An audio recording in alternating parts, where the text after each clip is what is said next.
زلمی خلیلزاد وایي د مذاکراتو ناکامېدل زمانه د تیر حکومت ناکامي ده. سلام، وخت په خیر. که غواړئ په بشپړه توګه معلومات ترلاسه کړئ نو ویډیو راسره تر پایه وګورئ. زلمی خلیلزاد وایي د مذاکراتو ناکامېدل زمانه د تیر حکومت ناکامي ده. وایي زه د یو موقت حکومت جوړولو ته رسېدلی وم خو د اشرف غني تېښتې هر څه ګډوډ کړل. هغه زیاتوي دوحې تړون کې افغان حکومت ته 14 میاشتې وخت ورکړل شوی و چې طالبانو سره پایلې ته ورسي، خو 18 میاشتې په هغه او دغه کې تېرې کړې.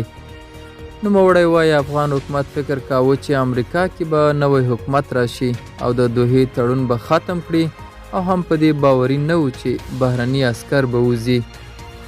هغه د تیر حکومت دا دعوه هم رد کړې چې ګنې له مذاکراتو بې خبره ساتل شوی. وایي له هرې ناستې مخکې او وروسته زه کابل ته ورغلی یم او جزیات مې ورکړي دي.